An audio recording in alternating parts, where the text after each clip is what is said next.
Tired of dropping your phone or struggling to prop it up? Meet the PopSockets phone grip with expanding kickstand in black, your new must-have accessory. Don't miss out. Grab yours today. Click the link in the video description to shop now on Amazon. My mother's love endured in the face of pure evil. Don't miss. I made the perfect scones for Mother's Day. They're the fluffiest ever, latest.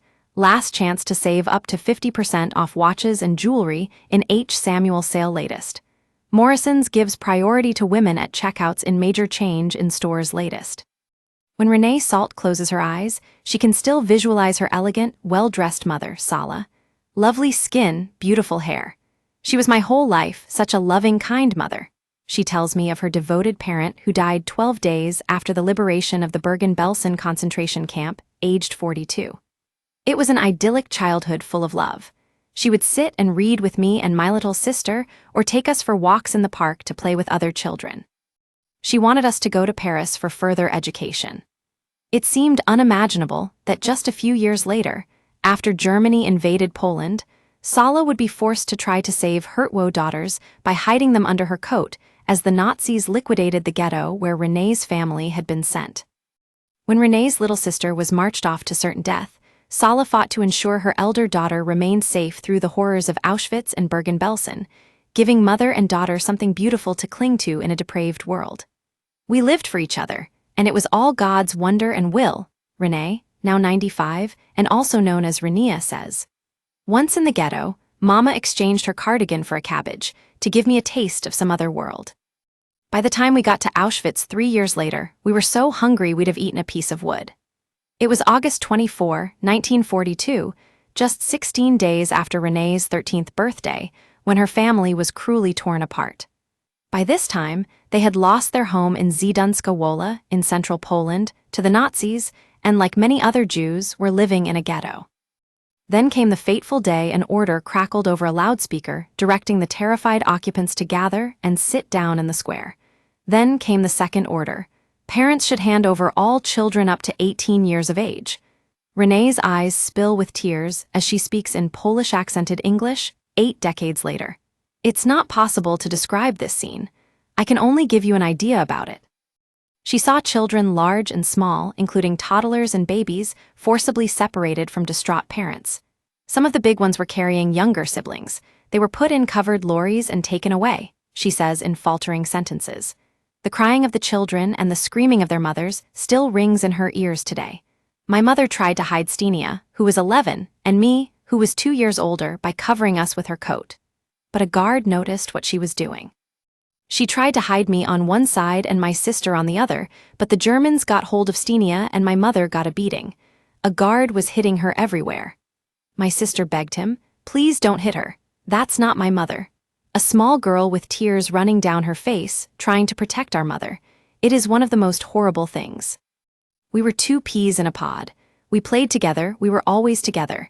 Then, after our mother was beaten, Stenia was taken away from us with tears running down her face. We never saw her again, but I know what happened to her. It felt like my heart had been cut in half. Sala tried to cope with the unfathomable loss by pushing all her survival instinct into Renee. She was broken-hearted, in a terrible condition. I tried to protect her, but she was never the same.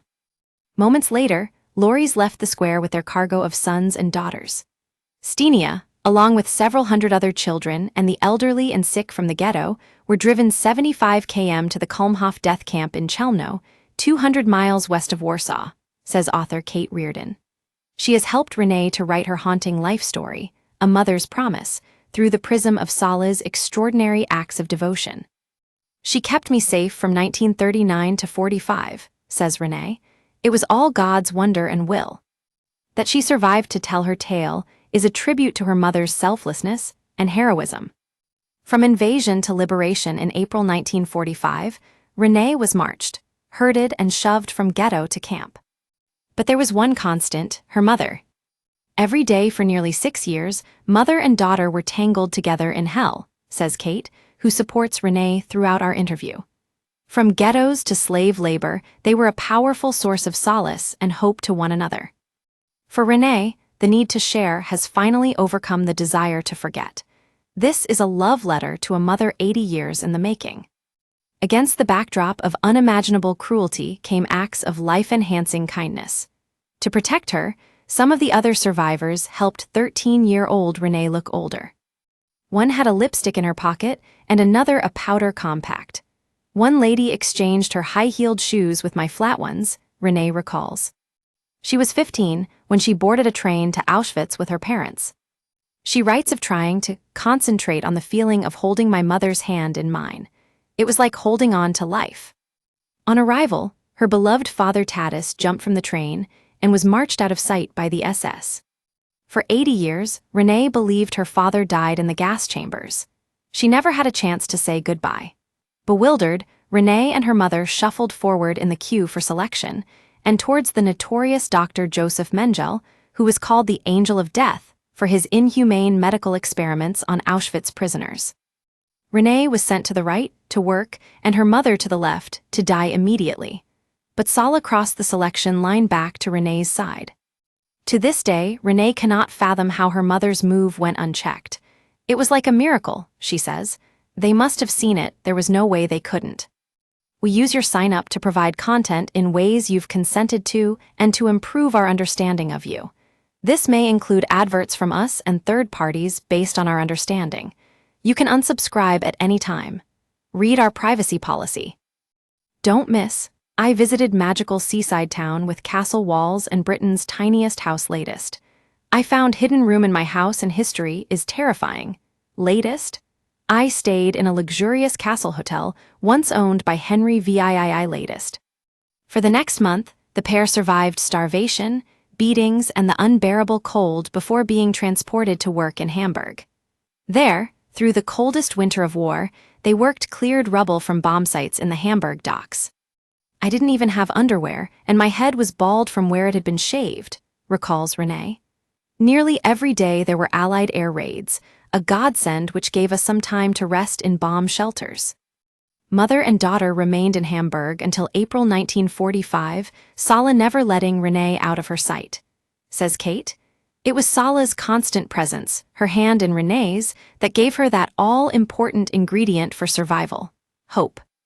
But shortly before the war's end, in April, Sala and Renee were sent to different work sites near the docks. Renee recalls, at the end of the day my mother was offloaded from the train on a stretcher. Her mouth and cheek had been ripped open, she was in so much pain. I was told she had been working near a slaughterhouse, and for fun, a bull had been let out. My poor gentle mama attacked by a bull. To think of her trampled and torn, there was such wickedness and evil, and she lost so much strength. Finally, the Allied advance got too close for the Germans to ignore, and in April 1945, Renee and her injured mother were transported to Bergen-Belsen. It's just impossible to describe the scenes there with skeletons walking, Renee remembers. I was so terrified. I held my mother's hand in mine, hoping it would give her the strength to hold on. Her voice barely above a whisper, she told me, "Do not cry when I die." 12 days after the British Army liberated Bergen-Belsen on April 15, 1945, Sala succumbed to her injuries and died. Motherhood had given her the will to survive until her daughter was safe. I didn't cry, not then. I felt destroyed. My heart was crying, but my eyes were dry, says Renee. After the war, she found love with Charles Salt, a British military policeman who was involved in the liberation of Bergen-Belsen. We never spoke very much about the conditions in which I lost my mother. We didn't need to. He had seen it for himself. Their marriage lasted 62 years until his death in December 2011.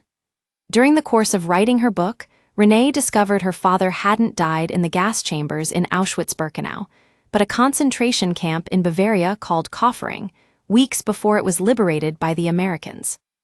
After 80 years, I finally know what happened to my father after we were ripped apart at Auschwitz. I have closure. Kate took a memorial plaque to Germany, and it was put in the place he is buried. As for her mother, Renee's devotion remains as strong today as it ever did. I will never forget Mama, or stop speaking her name, for she showed me the most powerful and pure love there is. A love without limits. A Mother's Promise by Renee Salt with Kate Thompson Orion. 20 pounds is out now.